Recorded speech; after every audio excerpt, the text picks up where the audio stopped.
stadium looked beautiful. I believe this T20 competition is going to be a success. जी हाँ, New York में cricket के पहले RG stadium का इफ्तिताह हो गया और हम यहाँ पे आज मौजूद हैं। आज ही स्टेडियम का इफ्तिताह हुआ है। 34,000 लोगों की कैपेसिटी वाला ये स्टेडियम मुकम्मल आरजी ढांचे पर मुश्तमिल है। ये जो सारी सीट्स लगी हैं ये सब यहाँ पे लाई गई हैं specially T20 mains world cup के लिए, और इस वर्ल्ड कप के बाद ये यहाँ से उठा ली जाएंगी। यहाँ पे पिचेस भी ड्रॉप इन पिचेस हैं जो कि फ्लोरिडा में तैयार हुई हैं और यहाँ पे लाकर बिछाई गई हैं।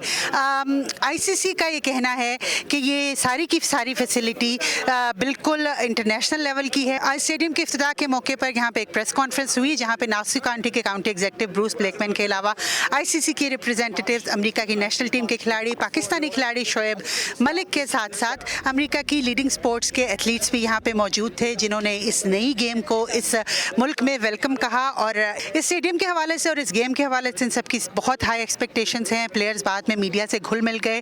प्लेयर्स ने मीडिया के लोगों से क्या बात की, आइए आपको सुनाते हैं। 90 डेज जो है इसको जो है बिल्ड किया गया है, तो ये बहुत अच्छा स्टेडियम है। आउटफील्ड जहाँ पे मैं खड़ा हूँ बहुत अच्छी आउटफील्ड है। इवन जो स्पेक्टेटर्स आएंगे मैच देखने के लिए उनके लिए जो फैसिलिटीज़ हैं वो बहुत अच्छी हैं। हाँ, बाउंस ये ज़रूर सुना है कि होगा, क्योंकि जो क्यूरेटर हैं जिन्होंने ये पिच तैयार की है या पूरा स्क्वायर रेडी किया है वो ऑस्ट्रेलिया से हैं, तो आई एम श्योर इस पिच में बाउंस तो ज़रूर होगा।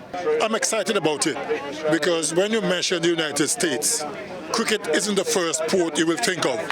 Basketball, football, baseball, that kind of stuff, you know. So cricket in America could make a big difference, and especially the T20 format, because we know in America, the Americans want everything to finish in quick time. New York के इर्द गिर्द जिन लोगों को ticket नहीं मिले वो खास watch parties का इंतजार कर रहे हैं। इस बारे में हम आपको मजीद मालूमात देते रहेंगे। Aiza Irfan, voice of America, New York.